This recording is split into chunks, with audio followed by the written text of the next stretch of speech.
everybody, and welcome to the Angry Sun Zone. Today we have an engaging topic of discussion here. We're going to talk about the various mechanics in card games, board games, dice games, randomness that goes on in video games. And maybe we'll talk about some board games too. I don't know. We were going to get to that topic last episode, but we were too busy looking up the combat rules to Dungeon Quest to be able to figure that one out. So today I've got myself with me, of course, Santo, because that's how presence works.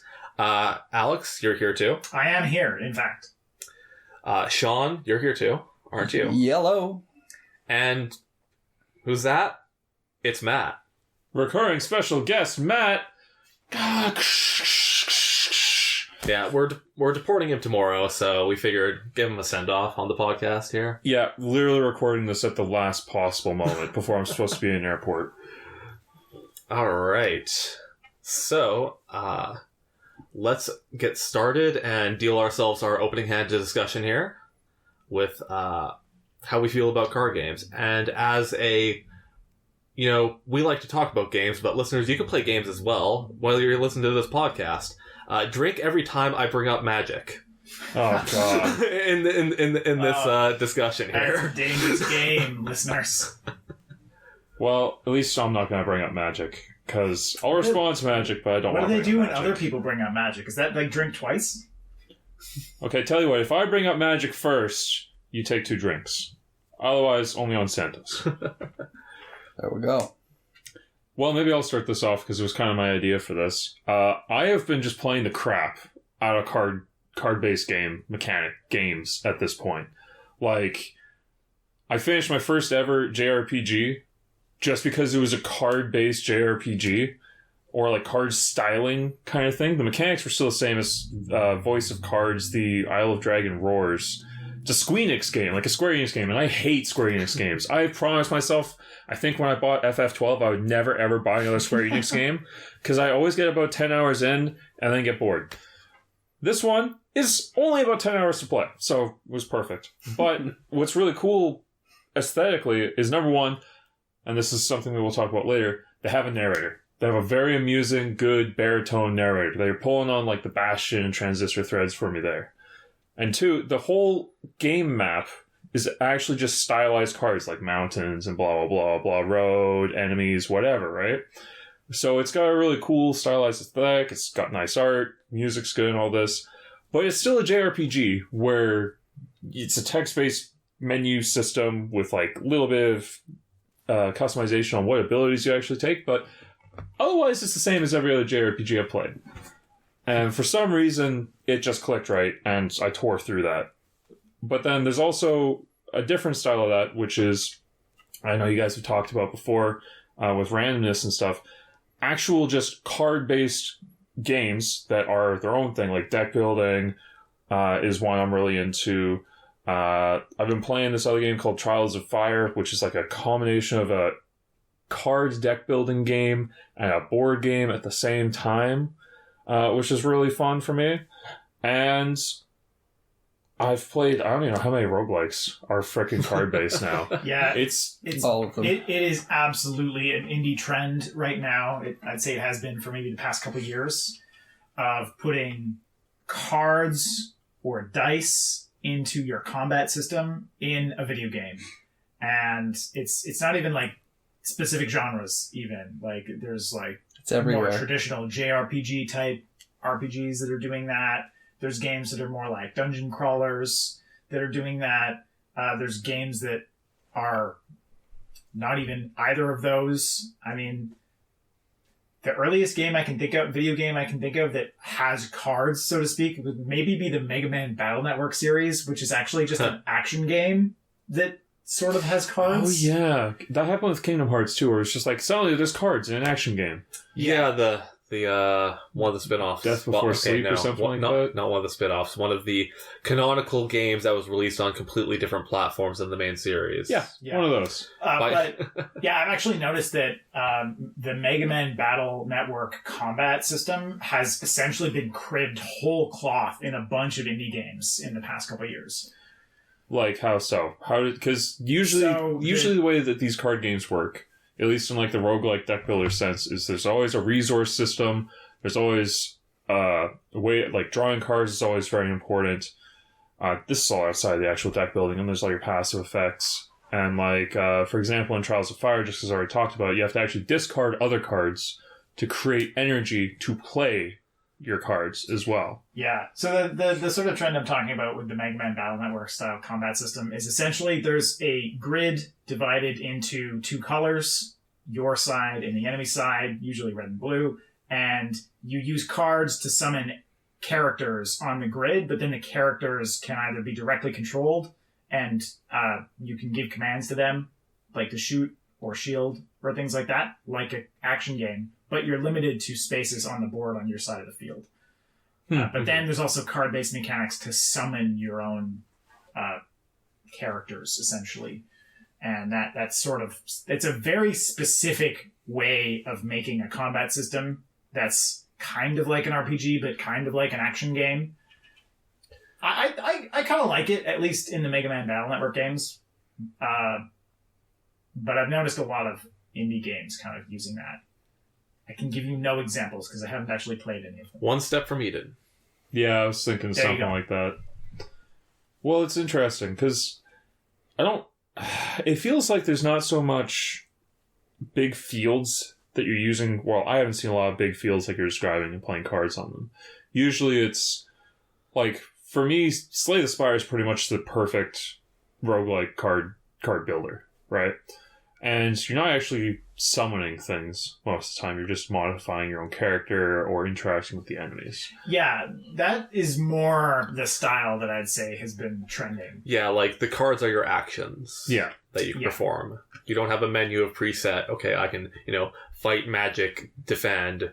You have a hand where you've got, 3 different attacks and some kind of defensive option that are all stuff you put in there in the first place. Yeah. Which I really like. Like, the whole building the deck as you go to, like, decide what your power style is going to be, what kind of attacks, knowing when to, like, weed out other cards to, like, maintain your energy / usefulness levels as, like, the game ramps up. I don't know. For me, it hits, like, the good tactical and strategy edge, and it's always different if you do it roguelike style. And it kind of works into my own play style of just liking games where you explore new mechanics and tactics kind of thing. Yeah. And having you can have so much ability variation in a card game, especially depending on how much art asset is required for a new ability or attack or whatever, that you can have a huge variety. And I don't know, for me, it's so much fun being like, hey, there's this challenge I gotta do, but I'm in this build. Crap, I'm screwed. Yeah, I think, to me looking at why this is trending, I think as a game mechanic, it's really good for being able to introduce an element of randomness into your battles without feeling like the player is losing control of what's happening, right? In particular with cards, if it's a deck builder, like, you put all those cards in there. If you got bad cards, it's kind of on you. Not entirely, but partly. Yeah, And I agree. And one of the weird things is that, like, despite the fact that it is, like, super random, because of the deck building nature of it, you are actually giving the player more control because you're giving them more ability to set what their options are. In, you said, like, card-based JRPG, a lot of JRPGs, like, some characters are just like, this character has this specific role, this is all they do, and sure, you can mix and match your party, sure, but there's usually a limited amount of control you can have over how you play that game.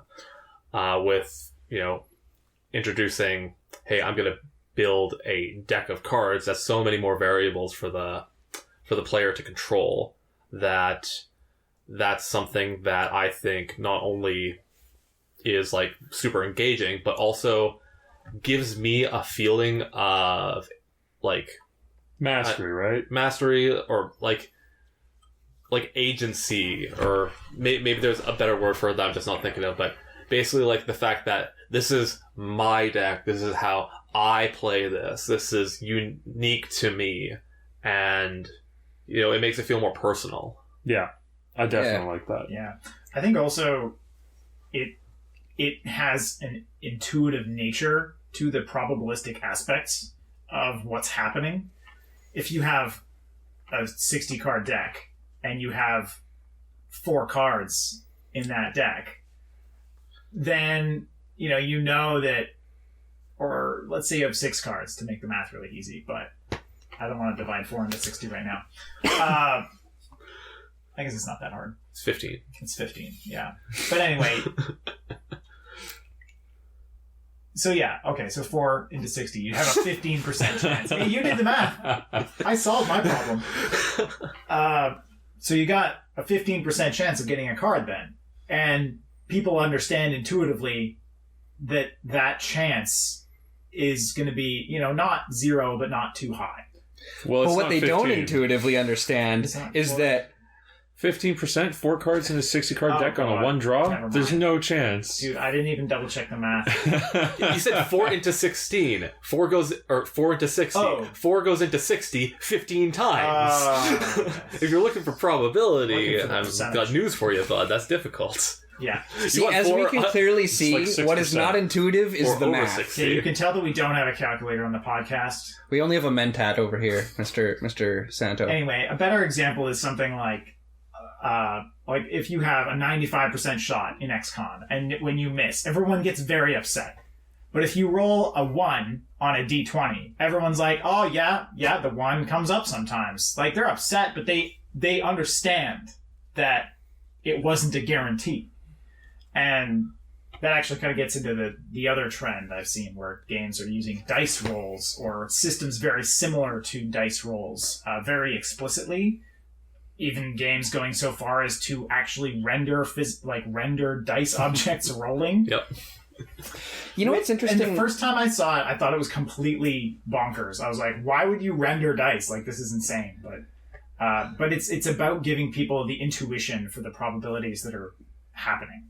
And also, when you look at something like, dice versus, like you're saying, the XCOM style percentages, it shifts the perspective, I think, of, I am being fucked over by the game, which is inherently frustrating, versus I am being fucked over by the dice, which are, a potentially anthropomorphic, agent that you can shake your fist at and be like, Lady Luck is screwing me I can blame today. the dice gods instead of the devs. That's right. Yes. And I think there's something deeper in that I'm mulling over, but I think that in terms of game psychology of what you want to do to achieve a fun game, thinking about those considerations when you're designing how a mechanic should be implemented is important to avoid people ragging on your game.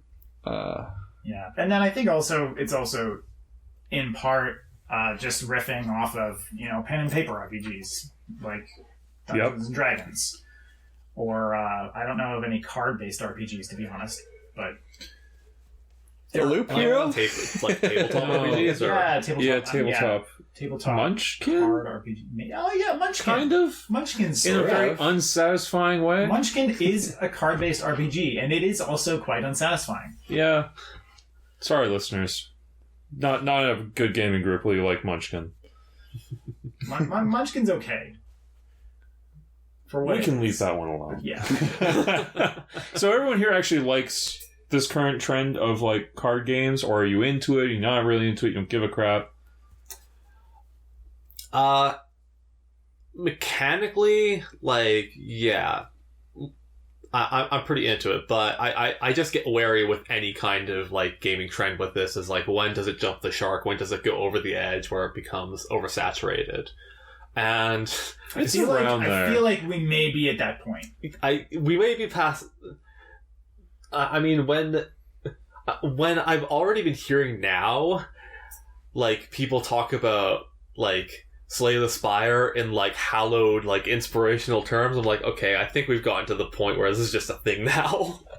Probably. And like, yeah, I mean, Slay the Spire, like, I haven't was played good. it myself, Oh, and it's so but good. I've heard you talk about it so often that like it deserves its status. But like, this is the kind of depressing that I like. If somebody said that, like, if modern rock band today said that Kings of Leon were their inspiration or something like that. That just makes me sad. You get the fact that you're a millennial, but that doesn't mean that you're 16 anymore, kind of thing. Pretty much. But yeah, I think the mechanics themselves, lending intuition to probability in your game can help make a game with randomness more fun. So I like that mechanically, because. But do you like it as a player? So I haven't actually played that many games with mechanics like this, but one game that I have played that I've talked about on the podcast before is For the King, and I actually really like the way that game handles its essentially skill checks, because it has skill checks for various events that happen on the overworld, like maybe there's a rock slide that you have to dodge, and so you have to use your dodge stat. But it's a dice check in that game, right? It's weird because it's like probability checks that masquerade as dice checks, because you have a stat. Okay. And your stat is actually just a number from 1 to 100, and you can buff it with items or potions or whatever. Sure. Or have it nerfed. But then different events in the game have a different number of checks, which are represented by hexagons, which kind of look like a dice from the side, and I think that they've kind of done that intentionally. Okay. Like a D6 from a certain angle is hexagonal. Yeah, and there are also, of course, hexagonal. Okay. There are hexagonal, polyhedrons. Rhombus? No. Rhombus, yes. No. Let's start rolling rhombuses. Yeah. Rhombi. Yes. How do you roll The rhombines if you're Canadian. Oh my god. Anyway, I really like the way that the game essentially gave you different skill checks by having essentially multiple dice rolls. It also makes a little sound that sounds kind of like a dice rolling. Too. Okay, Very good. Very Pavlovian. Like the tactile. Yeah, that's what I mean. Like the stat is 1 to 100, so it's a percentage, but It's still a dice roll. it's like they've intentionally made it feel like a dice roll. You can get a golf ball that's just 100-sided die. So, I've rolled a D100 before. Yeah. It's a pain in the ass. It is. Trying to figure out what you actually rolled can be a hell of a thing. Yeah, that it can. But, I don't know. I'm obviously super into this. And there's really good deck builders like this. Like, obviously Slay the Spire I'd put in there. I just started one recently called Monster Train that looks pretty good. I've heard great things about Monster Train. It looks kind of like a kid's game to me. Like, just looking at it, it doesn't quite hit the same, cool style of Slay the Spire where everything's, kind of angular and alien-looking kind of thing. It's... Not everything has to be gamer, Matt. I know. But either way, damn, it's fun. Oh my god, so much fun. And like I was saying, different factions, blah, blah, blah. But then you also have the other end where there's something like, and it's not that bad of a game, Fights in Tight Spaces, which is a fine game. It's a little cards. It's basically Slay the Spire, but with a 007 agent, and your cards are all martial arts moves or knife moves and grappling stuff, right? And it's okay. It's not super fun. It's not got a ton of replayability for me, because I think where it fails is when you have a fantasy setting, it's really easy to be okay, this is the red guy. The red guy attacks really fast and really hard. This is the green guy. The green guy heals. And this is the blue guy. He's tricky. Mm-hmm. When it's, okay, your martial arts, you got the knife attacks, you got the kicks, you got the grapples, and you got the punches. And that's pretty much it. There's not too much interesting variety you can go on that. And they do different, little effects, but it doesn't feel dramatic enough. Sounds like they need a weapon triangle. Yeah, Clearly. something like that. Which, the enemies have weapons, but you can only ever have a knife, as far as I can tell. And I feel like there needs to be that freedom to push your deck styles far apart to actually encourage replayability in this kind of game. Yeah, just having a random set of actions that you can perform, that doesn't enhance the gameplay. It's the variety that matters. Yeah. There needs to be variety, and I wouldn't necessarily say obvious build paths, but like general ideas like, oh, this would be a cool combo kind of thing. Mm-hmm. And you should have multiple different combos happening in different ways, and ideally some immersion stuff where, you know, the developer programs things broadly enough that they can't fully anticipate every possible interaction. You know what? That actually reminds me of an important thing that I've noticed throughout deck building games is that, especially if there's a large player base, eventually the players and fans will find the meta, whatever that is, and you'll encounter a lot of min-maxing. And where you have a multiplayer game, the designers really need to pay attention to this because it can lead to some very stale things, which is why I think a lot of multiplayer card games end up being like living card games where they're rotating things in and out to keep it fresh. But then also... I mean, they're also rotating things in and out to make money. Well, that too. Yeah. And can they make Nothing money wrong if with making money. if their audience thinks their game is stale? I doubt it. But yeah, when it comes to games that are multiplayer, I find that what they might tend to do is compound the card element with another random element, usually dice or whatever it is, but essentially add another layer so that the winning combinations tend to have caveats or drawbacks that would be just enough of a cost that you're willing to consider things outside of the, you know, what everyone online tends to say is the min-max strategy to victory. So that's one of the things that, you know, for me, when I play a game, I'm a total information kind of guy. I tend to look everything up, and I don't give a one flying iota of a fuck about spoilers on anything. So yeah, usually I can actually tell immediately the quality of the meta game of a card game just by looking at how people talk about how you're supposed to win this game online and how vitriolic and annoyed the player base is about those particular combinations of things. Yeah. I like how we have two sides of the spectrum here, where we have Sean, who, you know, loves just like, you know, getting the information and just like having the optimal play style, and Matt, who likes to explore everything first. It's interesting. Well, I was actually going to bring that up, and this is maybe jumping ahead a little bit, but if you had to describe yourselves as a gamer for the type of game you enjoy, what would it be? Like in like one or two words. Ball gamer. Shit poster. I was hoping for more serious answers, but that's well. Let me give an example, okay? Yeah, give me a bit of time to think. Like you just said, you stamped me with the Explorer. No, you branded me with the Explorer on the forehead. That's what you did. Yeah, and you're right, but not in the way you might think. Because I fucking hate open world games. I fucking hate open world games. I hate them. They're just not fun. Like you're among some friends here. I'm aware. There's reasons why we're friends. But like, don't go outside. The Skyrim exploring, I can't do it. Like, I can't do it. It's just boring. But exploring mechanics and lore in the past. Yeah, exactly. But exploring like mechanics and lore, that's what's cool to me. Yeah. Like, one of the big Mass Effect will probably remain among my top 2 game series ever, or games ever, mostly because of the universe that they built.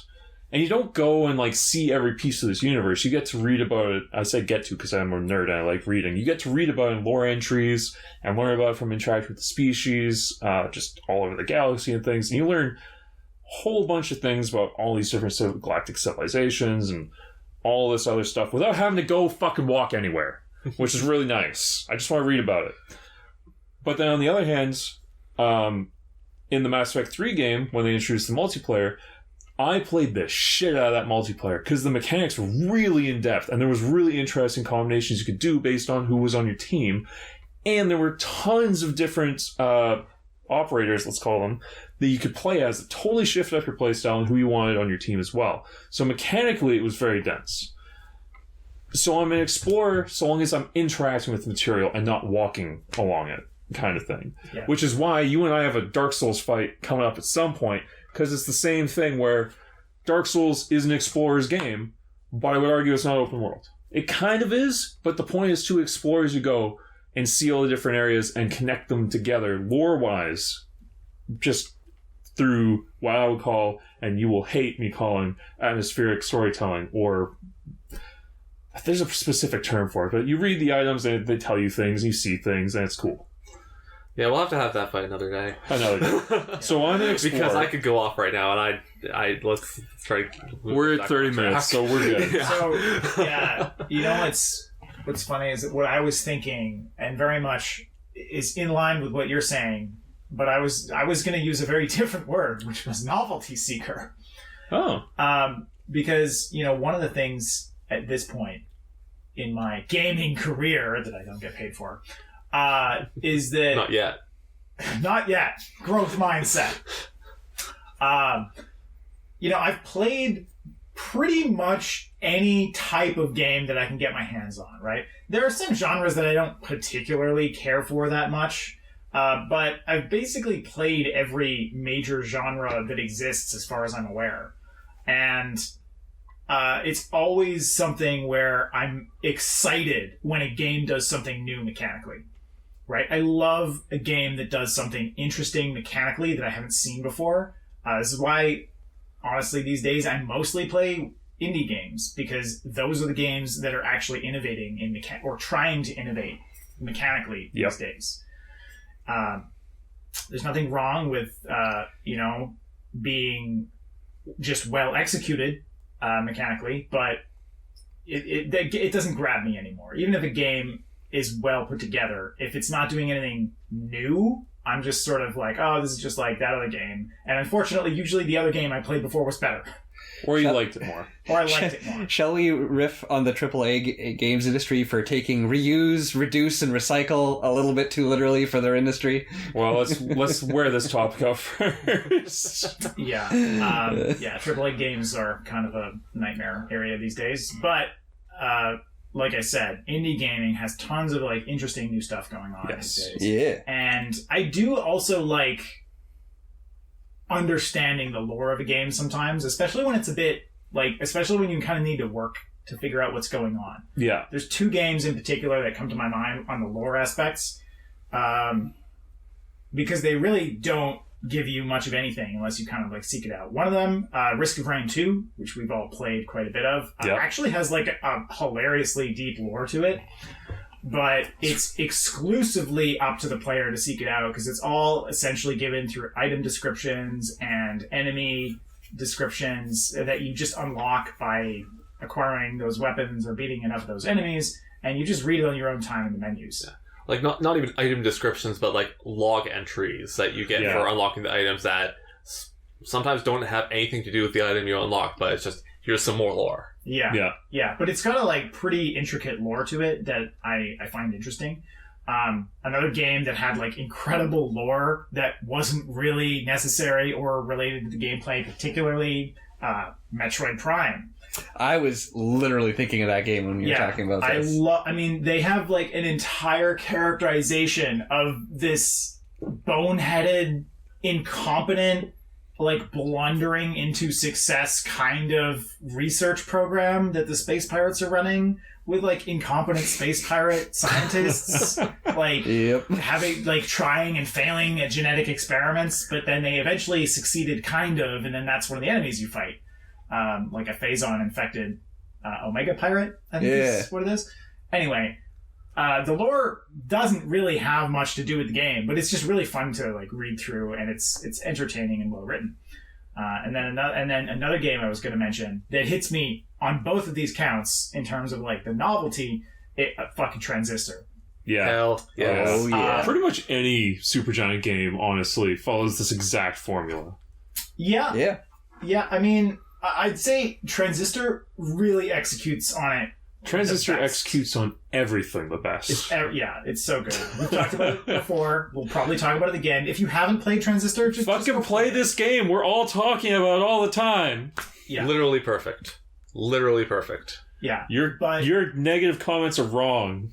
But one of the interesting things that the game does is that it experiments with mechanics in really interesting ways, and it integrates the experimenting of mechanics with unlocking lore, which is just such a cool way to do it, because it gets people, like, it gives you an incentive to really fully understand how the game's mechanics function. So, I love that, because that's exactly how I feel about Dark Souls as well. All three of them. Because I'm just standing on this hill for dying for later, because I've been wanting to say all this Dark Souls stuff the entire time I've been listening.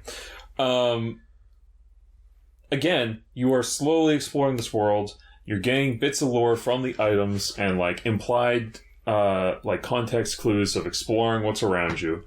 And over time, as you get deeper and deeper into the game, you get more clues that kind of tie them together a little bit. So you're very slowly figuring out the stories. You get stronger and further into this game. And maybe, for example, you like a certain sun salute, and you decide you're going to start using this guy's sword when you finally find it, kind of thing. And it's just a regular sword. You would never ever use this sword at this point in the game, but it's that one, it's frickin' Artorias' sword. I'm going to use this sword, kind of thing, right?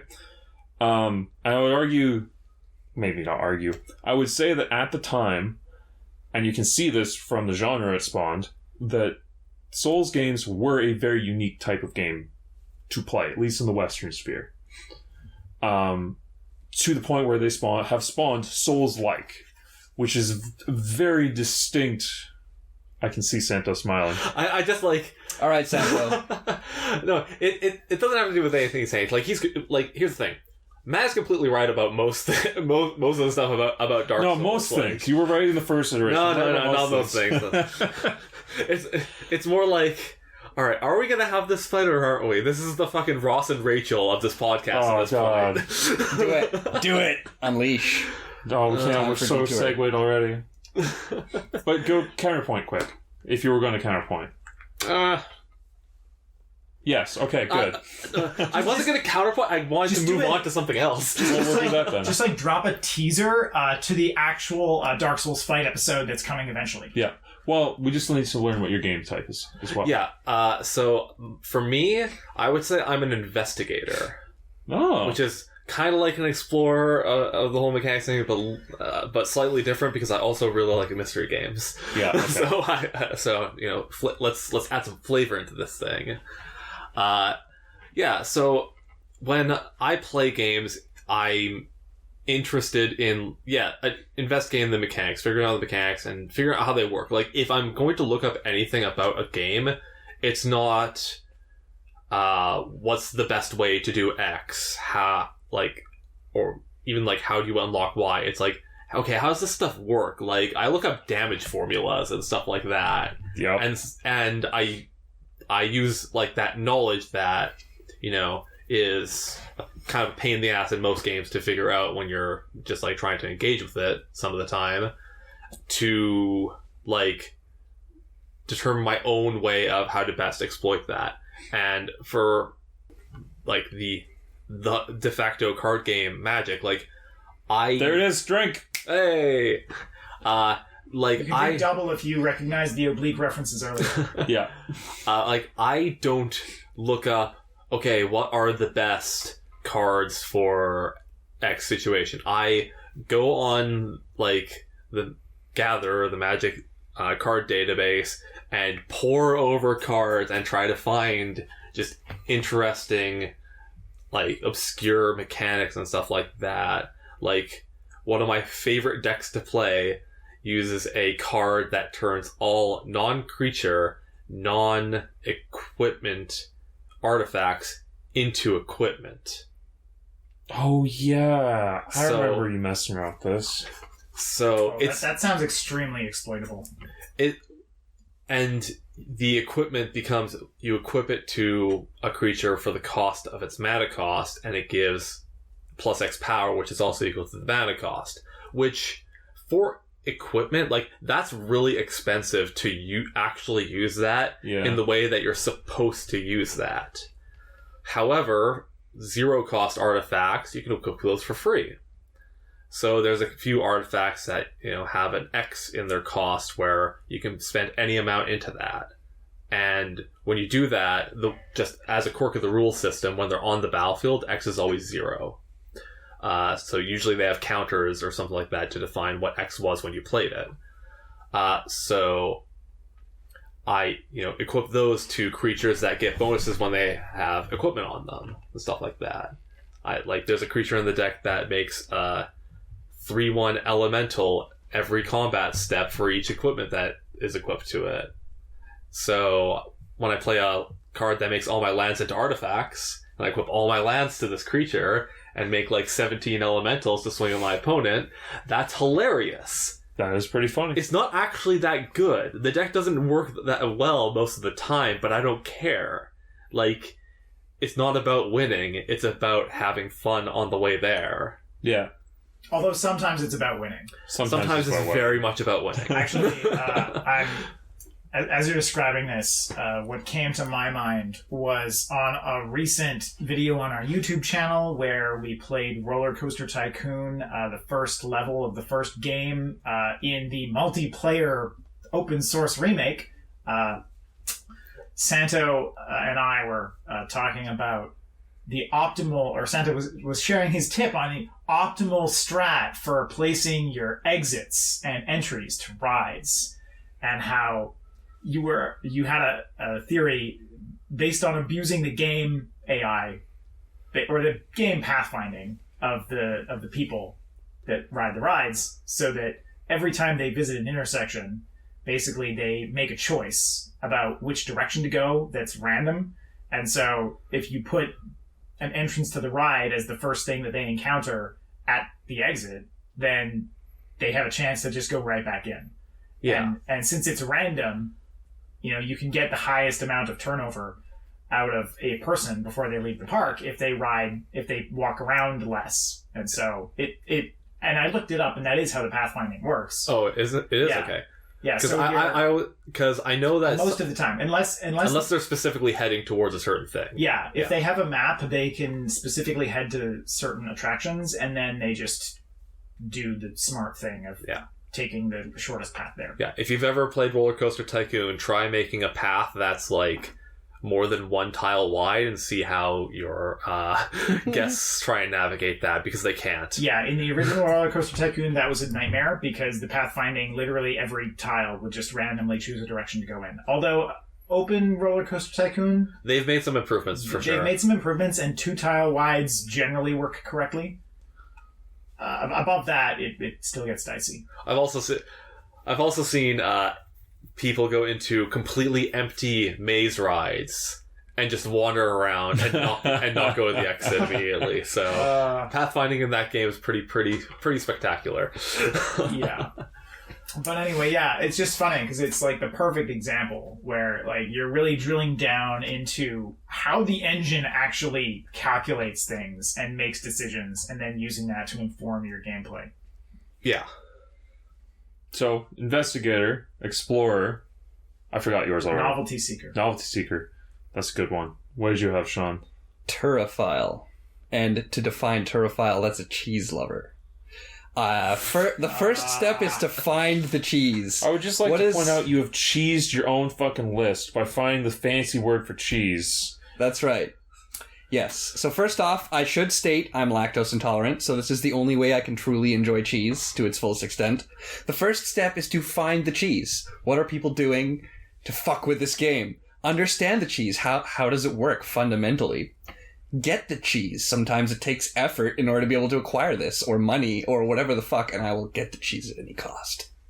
Then I will exploit the cheese and start messing around with it, usually resulting in catastrophic breakdown of the game and or psychology of my opponents. Then I will master the cheese so that I can use the cheese to break the game and use the cheese to make more cheese. And finally, I will beat the cheese to death and ram it down everyone's throat until the game is over. That is the unfortunate life cycle of a cheese-loving man-whore like me.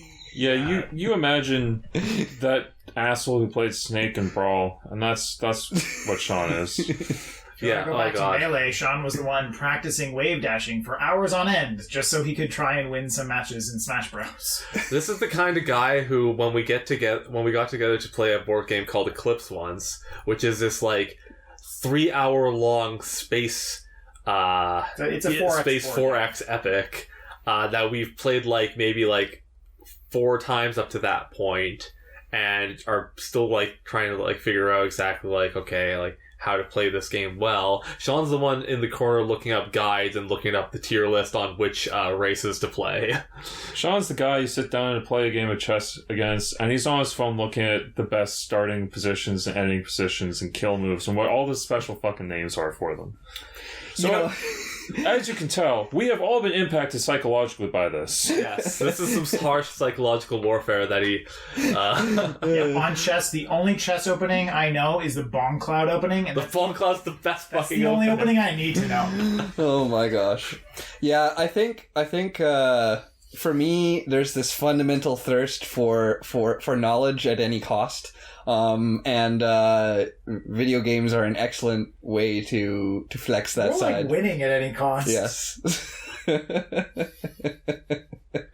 at the cost of all sanity. There's some games. So what I find is with randomized games can kind of be my kryptonite, where it either takes a lot of skill or a lot of determination or just an incredible amount of mastery over multiple elements. And I will burn...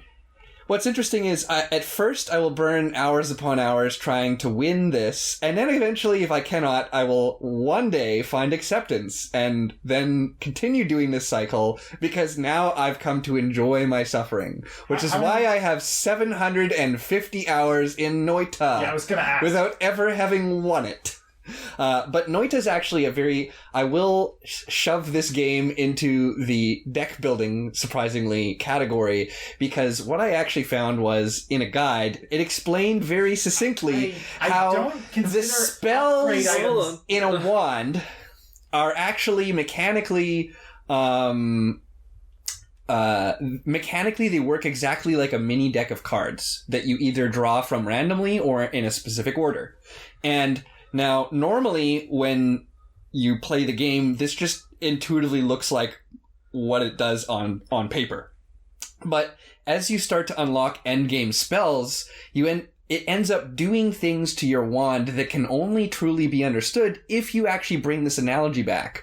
And these spells are all named after Greek letters, and they do really hilarious things that, once again, let you cheese the game and do things that were surprisingly intended by the developers, and usually result in your immediate and disappointing dismemberment and or death, because you didn't think through the fact that you could create something so powerful that everything on the screen disappears, including your flailing corpse.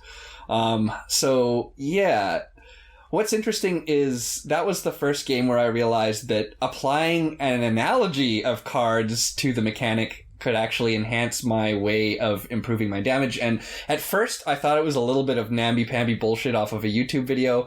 However, there's a mod that lets you practice crafting your wands and seeing how much damage. On average, when I first started playing Noita, I would say that, my wands were always on par. But as I learned this fantastic power of my wands, I can build things that do thousands of damage instead of tens, which feels pretty great. I will admit, I'm a bit confused because from what I recall, seeing you play Noita, you can combine spell effects on a wand, so they're not, it's not one at a time, it's all at once. Yeah, so certain... But some of the stuff stacks together. Yeah. It multiplies effects together. Yeah. So there's modifier... It's basically the wand fires tiles from left to right. You get a number of slots on the wand, right? So there's projectile modifiers that change the way a basic projectile behaves, and if you draw one of those, it gets applied to the next projectile, and you draw the next card, kind of thing. So I guess I can see the deck analogy as like a way of understanding what's happening. I mean, I if feel it's like if not a that's- random sequence, I don't think it's If the that's best a deck analogy, There's- fucking Dead Space is a deck building I mean, game. it's a stack. It's Kerbal there's Space shuffle Program lines. is a deck building game. Oh my god! Yes. Because you're I building mean- the sequence of all we're arguing stages. about is ways to conceptualize first in, first out, first in, last out. Like, Yes. so if you imagine that as a deck of cards, you can imagine that as a deck of cards. Deck of cards is a great thing. You do lots of things with deck cards. But actually, no, Sean, you got something else. Go ahead. Yeah, actually, you know what? Just to relate, me and Matt and I were playing this regular card game yesterday called. Some people call it golf. I learned it from my fam, and we call it the Sixes game. And what's interesting about it is, here's your game relying on a lot of random elements of what you're going to get, but there's also, to me, it definitely doesn't feel so random. It really feels more strategic.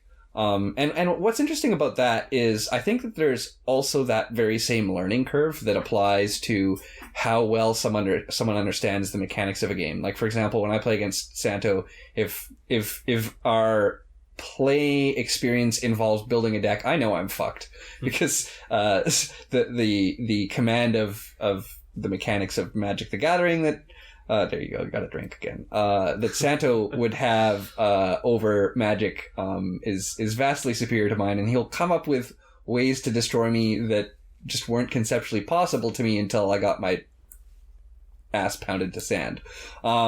So yeah, that's interesting. Is randomness can level the playing field between different players with different skill sets, but at the same time, it can do that at the cost of it feeling fair. One person or another. But the Sixes game is one that's very interesting where, and most games, have that scaling power curve where, if there's two players who have been playing it for roughly the same amount of time, they're going to be at roughly the same skill level no matter what. But then there's some where it really depends on what they were doing with their time when they were learning it, and you can have two players who invested the same amount of time, but because of the path that they took would completely, it's quite not balanced. And that's why I don't play Magic anymore. Because goddamn, you gotta spend so much time researching to play that game. Like, or you could just get good. There is getting good, but I mean, the thing is as That's why you get a draft. yeah, I mean, this draft, Yeah, right. But as an Well, explorer, no, draft is the most prep. You need the most prep to play draft. yeah, you do.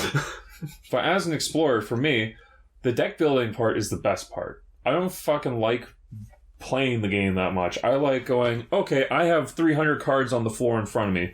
How are these going to match together and work together? I like having a limited card pool and just like seeing what happens, sort of thing. That takes all fucking day, and you will never play that goddamn deck. And it's like, God, I love this, but you can't do it anymore. It's too much time, which is why the sort of like the random small deck building deck roguelike has apparently captured my attention, because I just can't touch Magic and maintain a career, because it's just no. I get too into it.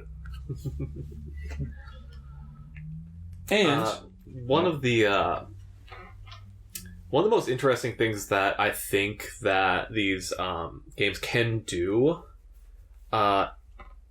is they can really exploit the difference between a physical card game and a digital card game. There's a lot of mechanics that only can work in a digital space, and I think those are really like cool to see. I was initially like actually really excited for freaking like Hearthstone when that came out, because I'm like, oh, this is a digital only card game, and some of the things that they were talking about, it made like a ton of sense. Like they said, okay, well, this is digital only. That means that we can balance cards later. Like you can put out a balance patch for it, and in Magic they absolutely refuse to do functional errata most of the time, except in a few extremely rare cases that don't make sense to me. Usually they just ban the cards from competitive play. Well, sometimes they'll like do functional errata on one part of a card and not another part of the card. Like there was a specific card where It was a planeswalker, and basically planeswalkers have a bunch of different abilities you can choose from that they do every turn. One of the effects was you draw a card and untap 2 of your lands at the end of turn. But it was a mandatory effect, you had to do it. So that caused confusion sometimes because, like, well, what if you didn't have any tapped lands? What happens then? You have to untap your opponent's lands. You basically always had to choose a target, and it was confusing for new players because they might think, okay, I can't untap already untapped things. So they functionally errated that to make it so that you can't, like, it's an optional thing. But there was another ability on the card where you could put any card on the table that wasn't a land, third from the top of the owner's deck. However, the problem is that this also included Teferi. So there was a style of deck that got made where they just wanted to stall the game out so hard that the opponent couldn't do anything, and they would make sure that they couldn't lose by decking out by just putting Teferi back in their deck constantly. And it created this horrible experience where people would actually take these decks to tournaments, go to time every single round, incredibly engaging gameplay, and all they had to do was say, this was an unintended effect, which they said, and makes that it couldn't, tuck itself into the deck. But they refused to do that. Huh. But, digital card game, errata is extremely easy. That's something you can do. And other things like how digital card games can play with hidden information zones. Like Hearthstone has a couple effects that add cards to your deck mid-play. Yes. And that's a really cool thing to do. I don't necessarily know if it's the best game mechanic for balance or fun, but it's a cool-ass thing. It's actually in most of these card games now, and it's fun to play with. You can either, in Trials of Fire, there's actually a character completely based around creating random cards in your hand, and you don't know what they're going to do most of the time. And it's a very amusing way to play. And there's a lot of different strategies you can have around it. Or you can actually just create... I've seen it with, free cards. You'll pay mana up front to get free cards, tucked in your deck or whatever. That cool. Doesn't really work in, a physical card game, right? But, one of them's literally Shiv. You just put a Shiv somewhere, right? And when it comes up, you get a free Shiv. And that's actually Slay the Spire and Trials of Fire. There you go. Card game's just good, man. Yeah. Except Magic. See, here's the thing, though. Magic's the best card game. Is that just because it's been every card game at this point? Well, it was arguably the first competitive card game, and competitive TCG. There was poker before. I mean, yeah, but poker's shit. But Magic has poisoned me. It's corrupted me to where I can't look at a lot of other card games without looking at them through a Magic lens. Yeah. Because there's been so many of them that have been inspired, whether they like it or not, whether they've even intended for it or not, by the mechanics of Magic and how everything works. Because it is so foundational to the entire genre. Yeah, I don't think there's any... That's why I fucking hate Hearthstone. I don't think there's any trading card game that hasn't been influenced directly or indirectly, because there's just nothing, there's nothing else you could have been influenced by that wasn't influenced by Magic itself. Yeah. Well, I mean, you know what the best card game is? The Monster Rancher trading card game 2 for the PS1? No, it's fucking Dark Souls, man. Come on, that's where we're standing on this right now. You got different cards that control where your equipment goes.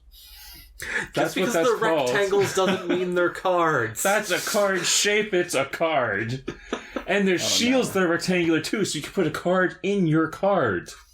Hold on, let me just take some notes by tapping on my laptop cards. Yeah, exactly. Yeah, alright, I gotta make sure I have the right sequence. I gotta draw the right sequence of cards from my keyboard to type this thing out. Well, what do you think a Word document is? It's just an area of bits in the shape of a card that matches the card on your keyboard. I think we've extended this metaphor too far. Yeah, this metaphor has gotten very strange. Speaking of strange, I wanted to know a little bit more about voice of cards that you brought up, at the very beginning of the podcast. And I kind of don't give a shit, actually that much of a shit about the card mechanics of it.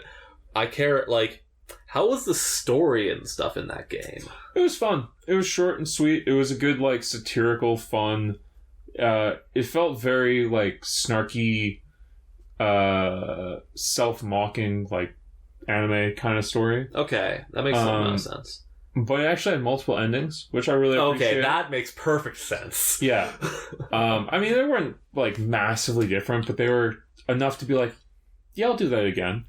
And something they did that I should really appreciate, being that I obviously have struggled with JRPGs, is when you beat it the first time, they actually give you an item that scares off all the random monsters to come attack you, so you basically just skip to a couple of fights and then mostly boss fights. Mm-hmm. So after you beat the game the first time, it only takes you about an hour or two to go back and get the next ending you want.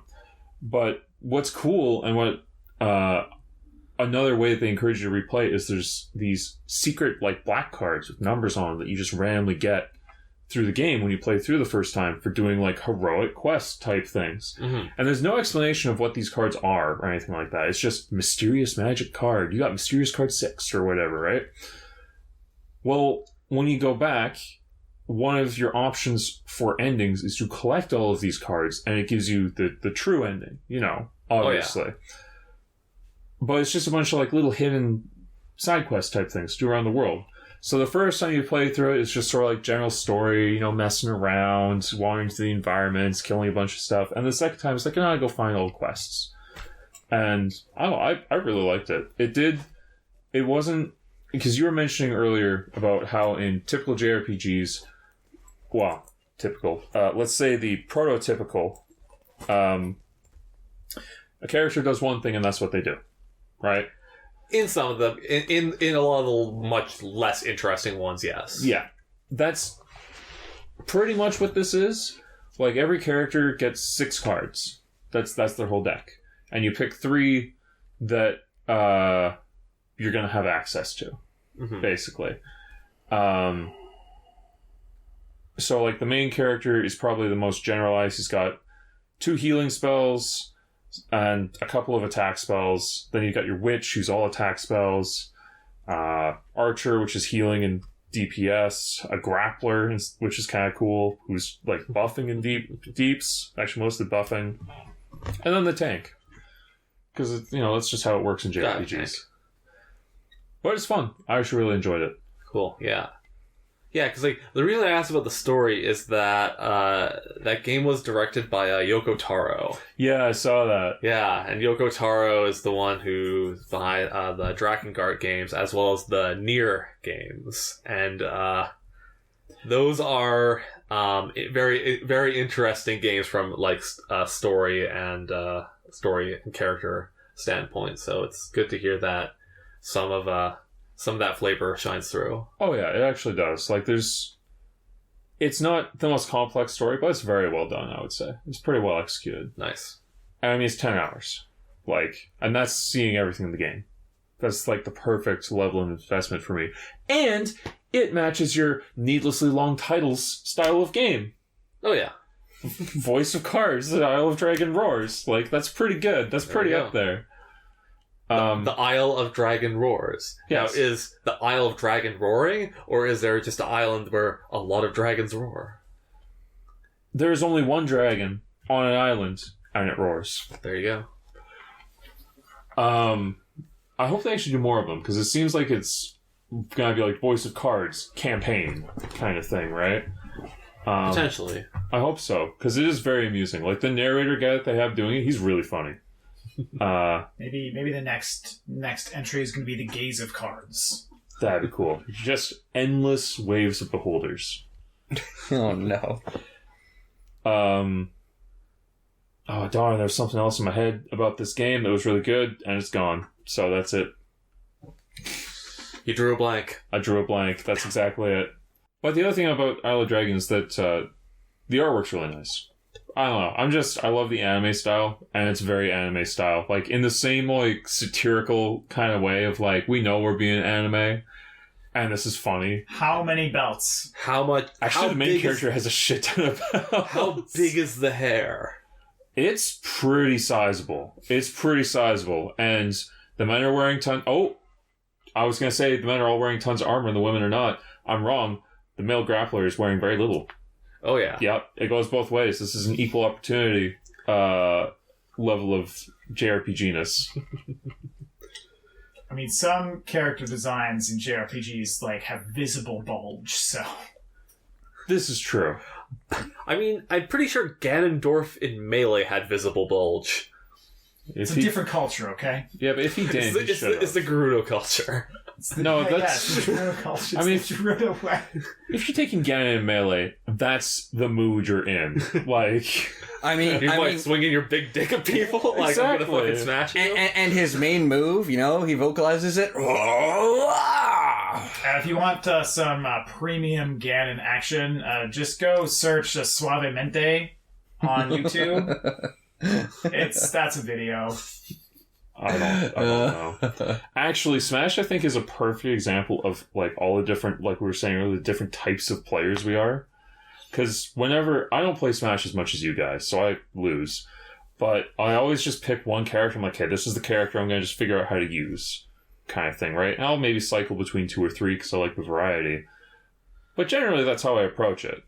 Is, that character looks cool. I'm an explorer. Figure out how to use them. Like, what's the Kasumi? The Kazuya. Yeah, that's it. I don't know how to do anything. I kind of know how to do, like, a spin kick or something like that, but I had fun trying it, and I had a lot of fun grabbing people and slamming in the ground. And beaming people. Yeah. And then Sean's an asshole. Yeah, Sean picks between...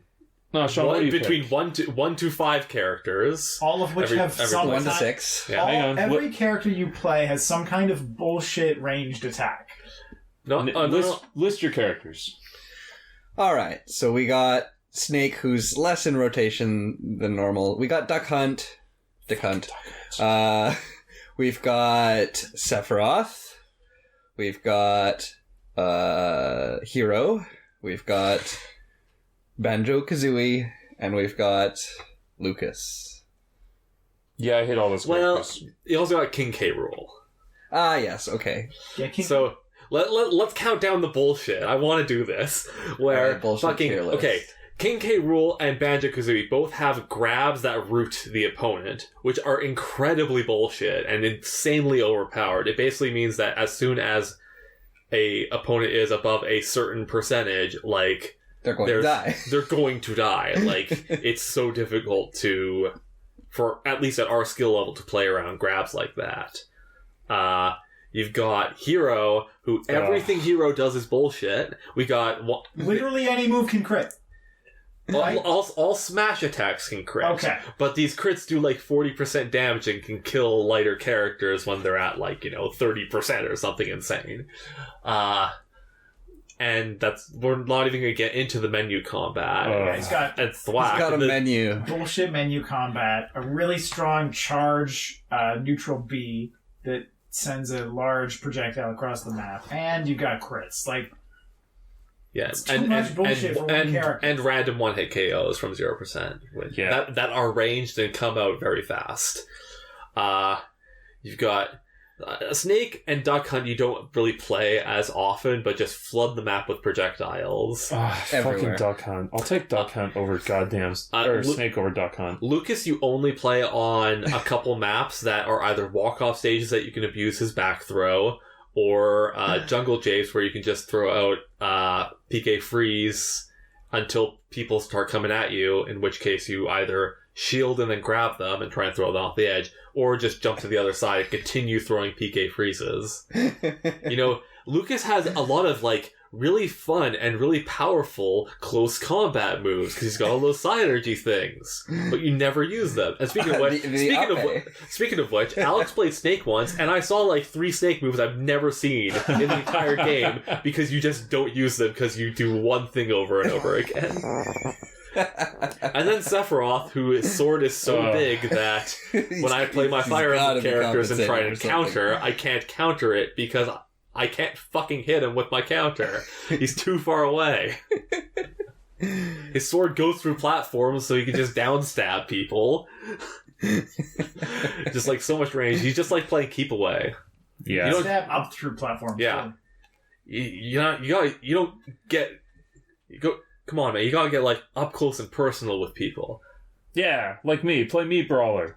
Yeah. Like, I swear, one of these days, we should just do a backdraft. Where, if you've never heard of a backdraft, is when you draft a team for the other person. Ooh, I like that. Yeah. So, you just, like, choose the absolute worst things you can possibly choose for them. Like, I want to see Sean play Little Mac. Ooh. And just get fucked. That would be interesting. Because Sean also only picks characters with good recovery. Ah. This is true. So, we covered our character types. Santo, you're more I picked the anime characters. Back-end stuff, yeah. Well, I was trying to make it technical, but it's not. I mean, Smash is one of those games that I actually don't do that with. I don't really look up the properties of a lot of things. Yeah. I play... Like, with Smash, I generally play Smash, I love it for the chaos, so I play some characters that are extremely chaotic. Like, I play Mr. Game & Watch. Yeah, Game & Watch is great. And some other characters that I'm not necessarily good with, but they just, like, can make interesting things happen. Yeah, that's one of the things about Smash, is that, I mean, we've been playing, all of us, since the N64 Smash Bros. We've played all of them. Yep. We're still playing Ultimate, and there's still new stuff that happens every once in a while that we've never had happen in our matches before. Yeah. Like, the fact that that's still happening, that we're seeing weird, just like unusual or uncommon interactions that we hadn't seen before, very few games can be played that much and, you know, stay interesting. Totally. And, like... Yeah. There's some bullshit the other day, or like a couple weeks back, where we were canceling Banjo-Kazooie's side B with something ridiculous. Oh yeah, Ganondorf's side B grabs him out of it. Yeah, that's hilarious. And like this move that is invincible to fucking everything, it feels like. Ganondorf can grab that shit. Can anyone else grab it? I don't know. Like, Ridley... Like, I'd like to try Ridley. Ridley has a side B grab. There's a lot of side B grabs. Yeah, there's a fair amount. There's those, Kazuya has his down B grab. You can suplex out of it! God damn it. Suplex the Banjo! Me Brawler suplex, maybe. And then there's... Dangerous play, the Diddy Kong side B. There's Incineroar. Yeah. I don't think that would work. Yeah, there's a few, and like, I don't know which ones do and which ones don't, because like, for example, on water maps, some people's dive kicks will kill them, some people's won't, and that makes me that infuriates me, because I like playing Sheik again, even though I'm like terrible with Sheik, and her dive kick goes through the fucking water and kills her. Yeah, it's funny. Real bad. That's really funny. And like, more than that, I tend to be an extremely aggressive player in Smash. Like, you heard me, like, rake Sean over the coals for playing Keep Away all the time. I'm the person that's running up into your face and just, like, raw smash attacking at you. Yeah, me too. I don't really shield all that much. I don't really know how to use grabs all that well. I just want to run in and hit people. That's my methodology. And Alex is the well-rounded one. He's good at everything. I mean, I do a little bit of everything. Like, the characters I main, it's a pretty random assortment. Like, we got, like, Luigi, who is just all up close, except for the fireball and his green missile. But really, the reason I love Luigi so much is because his up B is incredible. Yeah. his up B is my favorite move in the game. They'll delete you. Like if you have done any move that leaves you open for a second, I'm in there. Yeah. And I'm just up being you. And because, like, me, Sean, Alex, we play a ton, and we play 3-player, like, whenever Luigi's involved, it can get real hairy. Like, it makes me not want to commit to a move that can try to kill Sean, because I know Alex will be right up next to me and just knock me into the fucking sky. Yeah, Yep. it's such a powerful move. It does a good chunk of damage, and it just throws you up at such a high velocity. Like, if you fuck it up, like, the recovery on it is so poor, like, you're gonna get, like, Punished. somebody has time to, like, charge up a smash attack a little bit to hit you with it. Yeah. Like, it's that Although bad. I love it when there's stages where his up B actually can be sort of an evasion move that drops you on a platform above. Oh, yeah. Because those are always fun escape attempts. Mm-hmm. Yeah, and then like other characters like DDD. DDD, DD and Donkey Kong. DDD and Donkey Kong, like who just hit hard. Yeah, you got hard hitters. You got, like, Diddy Kong, a speedy character. Yeah, Little Mac. I've gotten pretty good with Little Mac too. Yeah, your Little Mac's very scary. I play, like, it started out as a joke where I was just playing Little Mac on stages where he's terrible, like Skyworld or Jungle Japes, like stages where if you don't have good recovery, you're basically dead. And then I just kept doing that, and now I roast with him. And then, yeah, like some sword characters, like Shulk is probably one of the ones I'm better Link at. as well. Link. Yeah. Oh, yeah. Oh, Link. yeah, of course. It's so hard to pick my favorite Link, but I think it's Toon Link in Ultimate. I think the one thing that I've noticed is we're actually about equally good with knowing the properties of our projectiles, that a killing blow or a very exploitive blow can be landed with projectiles no matter who it is. Like Alex characters like, Link with your bombs or your arrows, Santo and Wii Fit Trainer. Yes. Ugh. Fear the soccer ball. And it's quite interesting because that means that at any point, any two-person combat can be interrupted by the third player, who gets to perhaps handpick the outcome of that particular encounter if they're playing their cards right, and then exploit the results of that afterwards. See, playing your cards right. Smash is a deck builder. There you go. Smash the deck builder. Oh yeah, I also. Oh forgot. man, they should have put in like a character with card, like a deck mechanic in there. Oh, don't tempt them to put in Yu-Gi-Oh or something like that. That's what I was thinking. Get fucking God. Kaiba in there. That might be kind of dope, actually. All right, his final smash. It's got to be Blue Eyes White Dragon. Yeah. No, Of course. it's the one where the Blue Eyes Ultimate Dragon. Blue Eyes Ultimate Dragon. Yeah, there we go. Where even was your childhood? I 3-headed blue-eyed white dragon, bruh. I did not stick with Yu-Gi-Oh for very long. No one did. But anyway, I almost forgot Piranha Plant. Oh, character. fucking Piranha Piranha Plant. Plant is weird. Piranha Plant's just a weird character, but Piranha Plant has amazing angles. And you can do some hot garbage with his angle. You can kill people when they're off the edge of the map. From complete safety. From complete safety while they're trying to recover. It's like Yeah. you can lob his like neutral B on such strange directions. His recovery is absolutely like Not fair. unfair. His recovery, like, you can recover from literally being off screen on the bottom. Yeah, Yep. you can recover a Final Destination by going around the fucking bottom of the platform for sometimes. Yeah, It's insane. And then you've got like his down B, which is just a really fun move. Again, with an arbitrary angles. Yeah. It goes from like negative 15 degrees to whatever the fuck you want. Yeah, it's possible.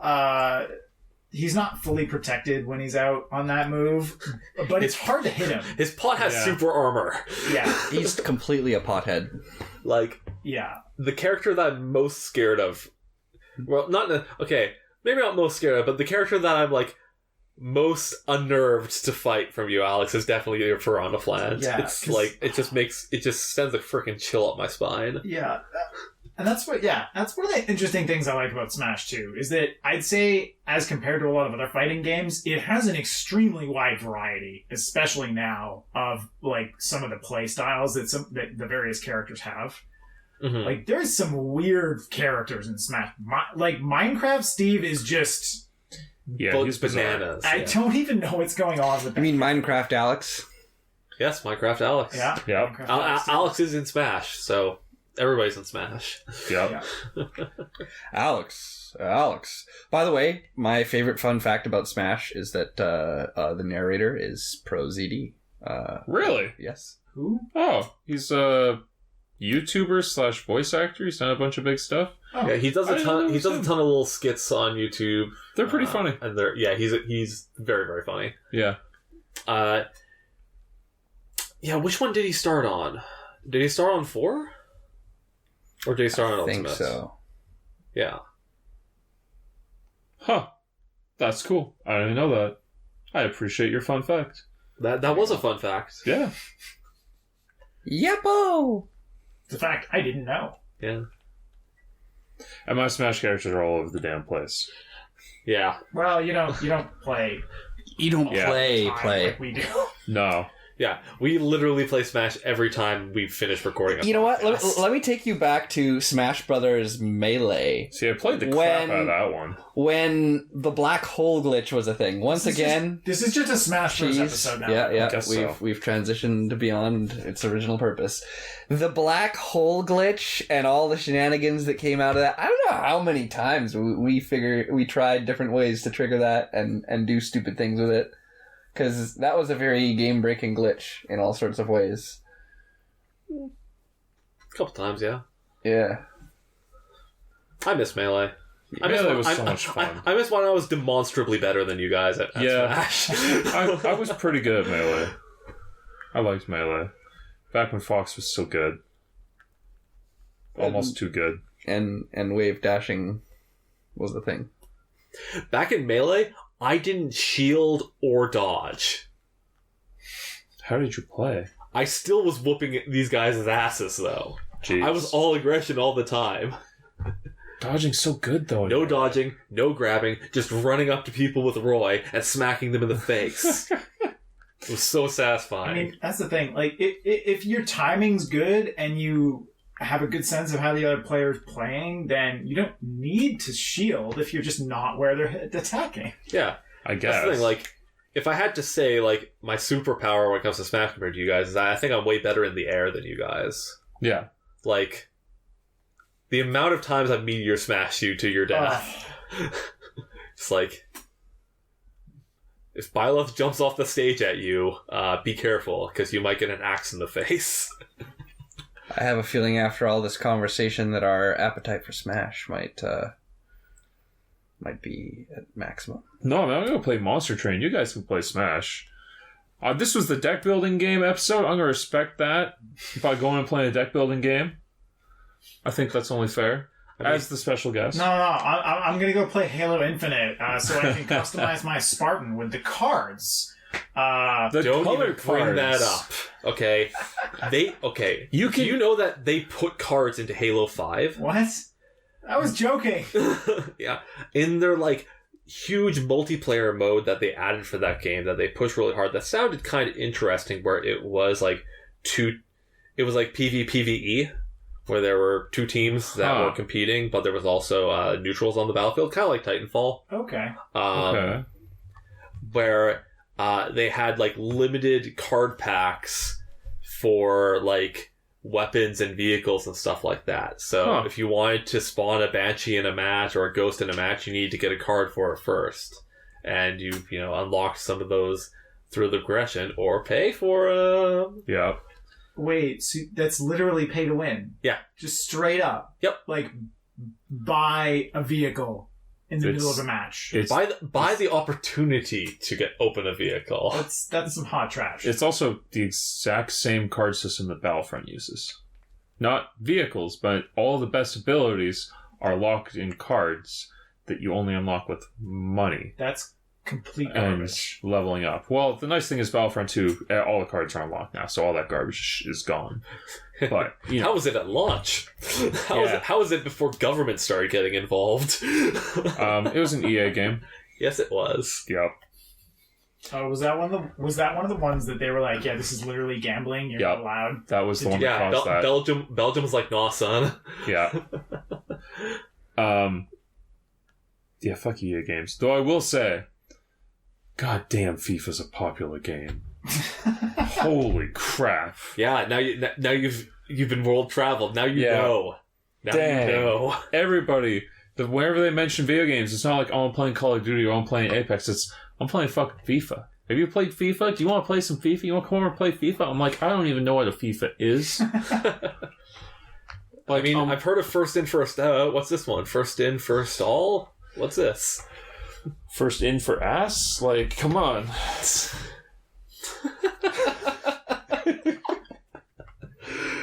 Oh yeah.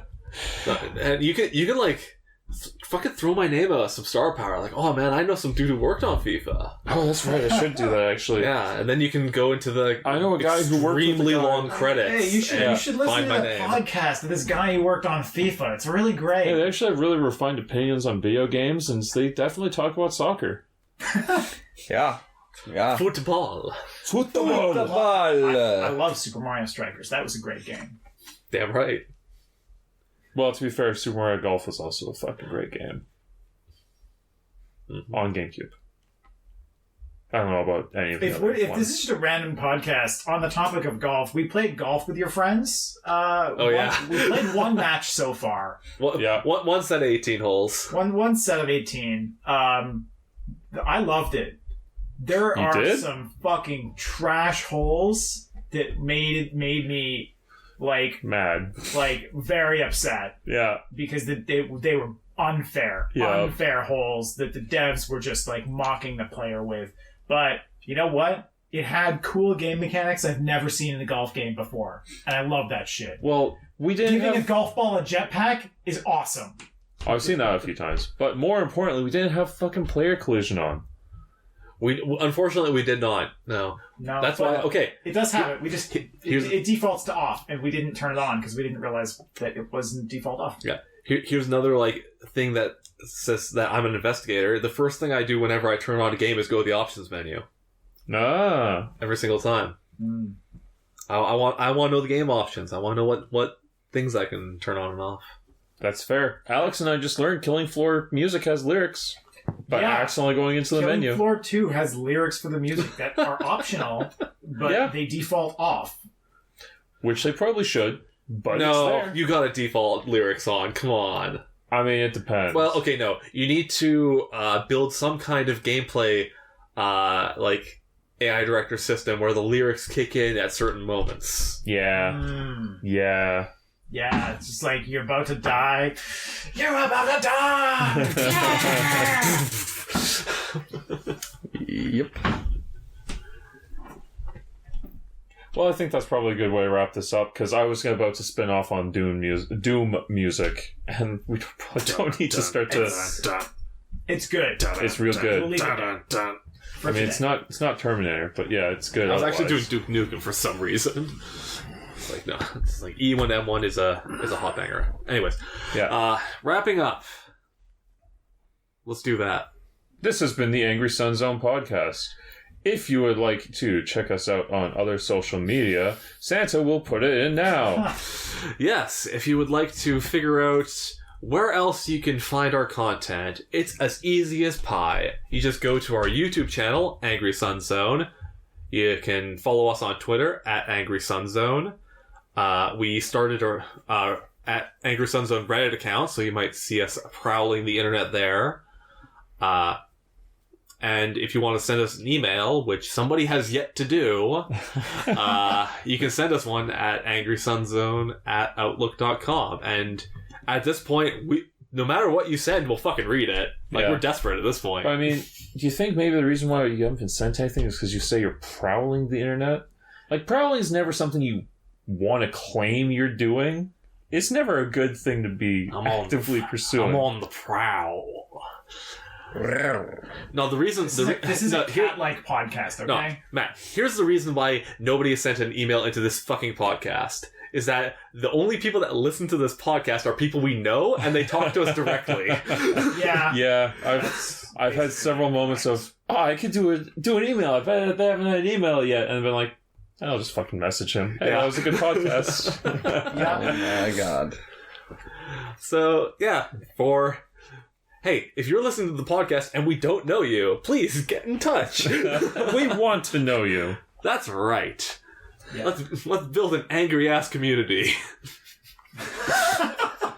Get angry. We got to think of everybody has like a specific term that they call their fans and stuff like that. Like, so we got to think of that. Like Angry stars? The angry celestial bodies. That's The angry too gas long. giants. That's too Angry long. gassers. Oh no. Oh, and then when you guys get big and you start doing tier lists, you have the angry black holes, the angry novas. Yeah, The Angry Giants? Once we inevitably start a Patreon, that'll be our reward tier names. Yeah. All just obscure celestial bodies. Yeah. And the lowest one's gotta be my brown God. dwarf. No, the lowest one's gonna be a quark. Lowest one's Jupiter. Yeah, fuck Jupiter. Whoa. King of the planets, but ugly duckling of the stellar family. How dare you? I mean, Listen, Saturn's pretty ugly duckling. When it Saturn's not a... Okay, well, to be fair, Jupiter's not a failed star, blah, blah, blah, old, outdated science, but it's a good joke. Listen, when it comes to anything that's named after anything, when you're trying to rank it, you need to consider if there is an anime that bases characters off of that thing. So, you saying Jupiter sucks means that you're saying Sailor Jupiter sucks, and that is objectively wrong. But I never watched Sailor Moon. All the planets have a sailor, right? Yes. What about Pluto? Pluto does. And that's why Pluto's still a planet, goddammit. There's magical girl powers locked around it. It's canon. Damn right. Maybe we should do an anime podcast. I mean, I would be down to do an episode of anime even though I don't really watch anime. We're still recording, guys. Yes, Yeah, I know we are. this is the outro. This is the outro. This is This is We're not special done. guest outro. This is the most meandering podcast we'll hopefully ever have. Hopefully we'll be on track on future episodes, but you're just going to have to tune into those to find out. Yeah, No, we picked our topics. This is a meandering episode because it's got our special guest star. Yeah. And now all is lost. Now all is lost. Now we heard. Yeah, We're fine. this episode's drawing in the viewers with our star power. Oh, Yeah. God. I mean, yeah, our star power, Mattsimus, on YouTube. Check him out. He has way more subscribers than we do. Yep. There's content out there. And I made some of it. Alright, well, that was fun, guys. I'm going to get on a plane, I think. Maybe I'll sleep first. We'll see. Yeah. Thanks for having me on. I'll listen glad to to next have you. week's. Absolutely. Enjoy the 10-hour time difference. After the 18-hour flight, I sure will. Well, safe travels. Alright, bye, guys. Oh. He's leaving On a jet plane, don't know when he'll be back again.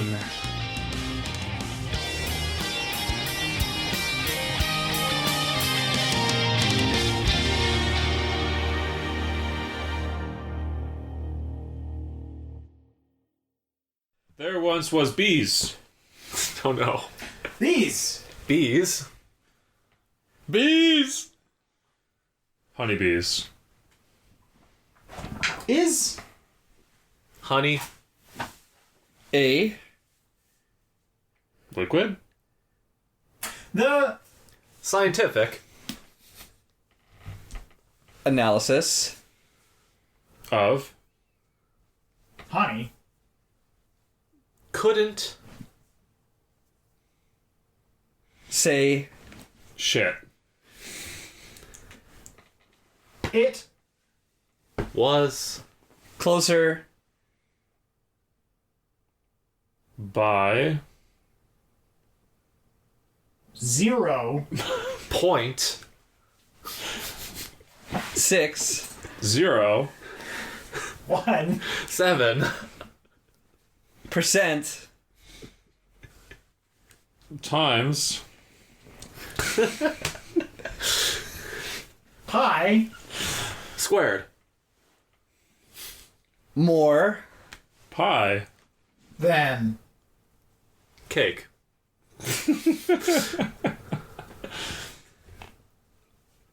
beekeepers Don't. Make. Bees. they Breed. Bees. It's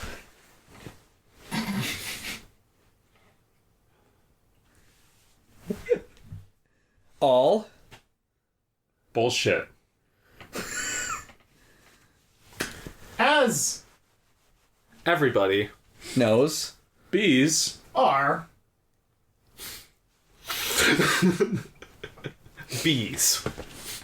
and Not. Scientists. However, wasps Are. Scientists.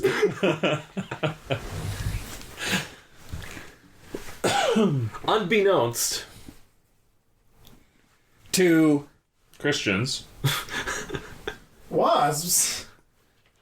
worship Satan And. Party. like Jesus Dances. All right. That's enough. the dancing of that. Jesus. That's enough of this. we have entered the Twilight Oh, no. Zone. What happened there?